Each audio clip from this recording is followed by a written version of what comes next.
63A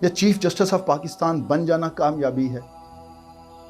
آپ کے نزدیک یہی کامیابی ہے نا؟ اور یہی وہ طاقت ہے، وہی غرور ہے، وہی تکبر ہے، اور وہی رعونت ہے کہ ہمارے نیچے پاکستان کی طاقتور فورس ہے جو ہمارے ایک حکم کی تعمیل پر کچھ بھی کر سکتی ہے۔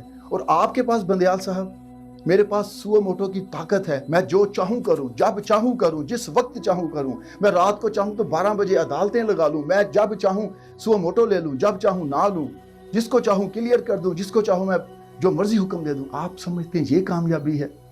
نہیں حضور، یہ کامیابی نہیں ہے۔ چیف جسٹس بن جانا یا چیف آف آرمی سٹاف بن جانا کامیابی نہیں ہے۔ اگر یہ کامیابی ہوتا تو آپ اپنے پریڈیسیسرز کو تو دیکھیں۔ باجوہ صاحب آپ دیکھیں، آج ایوب خان، یحییٰ خان، ضیاء الحق اور پرویز مشرف کو دنیا اور تاریخ کن ناموں سے یاد کرتی ہے؟ پرویز مشرف تو آپ سے کئی گنا زیادہ طاقتور تھا، آج وہ نشان عبرت بن چکا ہے معاذ اللہ، اور آج وہ جلا وطنی کی زندگی گزار رہا ہے۔ آپ اس سے زیادہ طاقتور تو نہیں ہیں۔ اگر کامیابی چیف آف آرمی سٹاف بننے میں ہوتی تو آج یہ لوگوں کے دلوں میں بس رہے ہوتے۔ باجوہ صاحب یہ کامیابی نہیں ہے۔ بندیال صاحب آپ کیا سمجھتے ہیں کہ چیف جسٹس بن جانا کامیابی ہے؟ نہیں حضور، اگر یہ کامیابی ہوتی تو آج بتائیں کتنے چیف جسٹس ہیں جو پاکستان کے گزرے ہیں آپ سے پہلے، غالباً 22 کے قریب یا 27 کے قریب جو چیف جسٹس گزرے ہیں۔ کون ان کو یاد کرتا ہے؟ کوئی کسی ایک کو بھی پاکستانی اچھے الفاظ میں یاد نہیں کرتے۔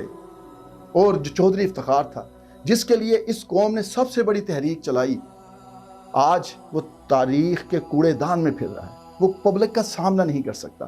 تو حضور یہ چیف جسٹس بن جانا یا چیف آف آرمی سٹاف بن جانا کامیابی نہیں ہے۔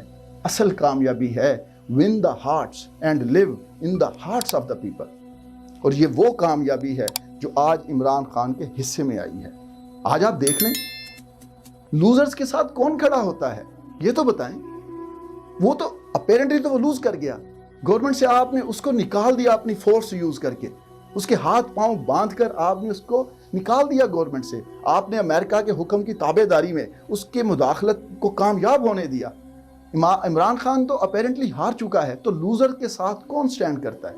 لیکن آج پاکستان کے ہر گلی کوچے میں، ہر شہر میں، ہر گاؤں میں، ہر بازار میں، ہر دل میں، ہر جوان، ہر بوڑھا، ہر معذور، ہر ماں، بہن، بچے، بوڑھے، سب لوگ پاکستانی، اوورسیز پاکستانی، سب اس کا دم بھر رہے ہیں، اس کے لیے نعرے لگا رہے ہیں، اس کے لیے دعائیں کر رہے ہیں، اس کے ساتھ کھڑے ہو گئے ہیں، اور اس کے کہے بغیر سڑکوں پر آ گئے ہیں۔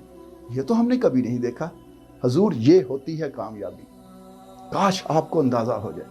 اگر آپ ابھی بھی سمجھتے ہیں کہ آپ کامیاب ہیں تو پھر آپ آئیں نا، ذرا عوام کا سامنا کریں، آ کر کسی ایک جگہ پر چلے جائیں، عوام سے ملیں، آ کر ملیں ان سے، اور جسٹیفائی کریں اپنے ڈیسیجنز کو۔ آپ کو لگ پتہ جائے گا کہ عوام کے جذبات کیا ہیں۔ چلیں چھوڑیں، آپ شاید کبھی بھی عوام کا سامنا نہ کر سکیں، آپ ایک سروے کروا لیں۔ سب سے پہلے اپنے اندر اپنے ڈپارٹمنٹ میں ایک خفیہ سروے کروا لیں باجا صاحب۔ آپ اپنی جو فورس ہے اس کے اندر ایک خفیہ سروے تو کرا کے دیکھ لیں، آپ کو پتہ چل جائے گا۔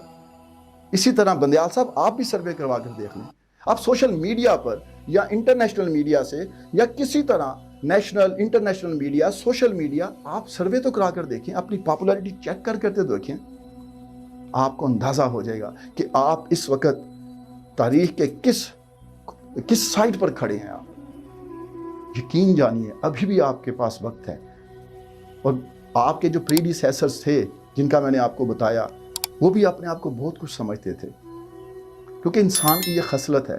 حضرت علی رضی اللہ تعالیٰ عنہ نے کہا تھا کہ قوت، شہرت اور دولت مل جانے کے بعد انسان تبدیل نہیں ہوا کرتا، بے نقاب ہو جایا کرتا ہے، اور طاقت حاصل کرنے کے بعد انسان کیا کرتا ہے؟ وہ کہتے ہیں نا کہ انسان خدا بننے کی کوشش میں ہے مصروف، اور یہ تماشا بھی خدا دیکھ رہا ہے۔ آپ سے پہلے بھی بڑے چیف جسٹس آئے، بڑے چیف آف آرمی سٹاف آئے، انہوں نے بھی اپنی طاقت کا اظہار کیا، انہوں نے بھی اس کو مس یوز کیا، اور آج آپ ان کا دیکھ لیں وہ کن الفاظ میں لوگ ان کو یاد کرتے ہیں۔ آپ کے پاس ابھی بھی وقت ہے۔ اپنی غلطیاں جو آپ نے کی ہیں، انٹینشنلی آپ نے کی ہیں، امریکہ کو خوش کرنے کے لیے، امریکن اسٹوڈیوز کو خوش کرنے کے لیے، ان کو آپ انڈو کریں اس سے پہلے کہ دیر ہو جائے۔ کامیابی دیکھنی ہے تو وہ دیکھیں جو عمران خان کے حصے میں آئی ہے۔ ابھی بھی یہ قوم آپ کو معاف کرنے کے لیے تیار ہے، ابھی بھی تاریخ کا دھارا آپ کو ایکسیپٹ کرنے کے لیے تیار ہے، ابھی بھی پاکستانی قوم بڑے دل والی قوم ہے۔ عمران خان ابھی بھی آپ کو کوئی ڈائریکٹ ہٹ نہیں کر رہا، حال تو ساری قوم کو پتہ چل چکا ہوا ہے۔ خدا را ابھی بھی سمجھ جائیے، ابھی بھی اپنی غلطی پر شرمندہ ہو کر اپنے رب کے حضور سر بسجود ہو کر معافی کی درخواست کریں اور اپنے حلف کی پاسداری کریں، اور جو کچھ آپ نے کیا ہے اس کو انڈو کریں۔ اور اگر آپ نے نہ کیا تو یہ قوم پھر خود کروا لے گی، اور 6 مہینے بعد باجوہ صاحب آپ نے ریٹائر ہو جانا ہے، اور بندیال صاحب 1.5 سال بعد آپ نے بھی ریٹائر ہو جانا ہے۔ خدا را ابھی سمجھ جائیے کہ یہ جو زبان خلق پکار رہی ہے، یاد رکھیے زبان خلق نکارہ خدا ہوا کرتی ہے۔ اس سے پہلے کہ دیر ہو جائے پلٹ آئیے اپنے آئین کے حلف کی پاسداری کی طرف، اس قوم اور ملت کی طرف۔ اپنے غرور، تکبر، رعونت کے جو آپ نے خول میں اپنے آپ کو قید کر لیا ہوا ہے، اس سے آزاد ہو جائیے اور قوم کی نبض پر ہاتھ رکھیے۔ ابھی بھی وقت ہے، واپس آ جائیے اس سے پہلے کہ بہت دیر ہو جائے۔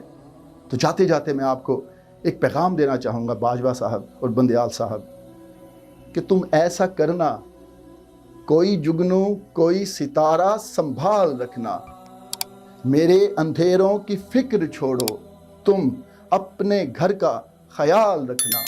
یہ سب دھوپ چھاؤں کا کھیل ہے، خزاں بہاروں کی گھات میں ہے، جو نصیب صبح عروج ہو تو نظر میں شام زوال رکھنا، شاید کہ تیرے دل میں اتر جائے میری بات۔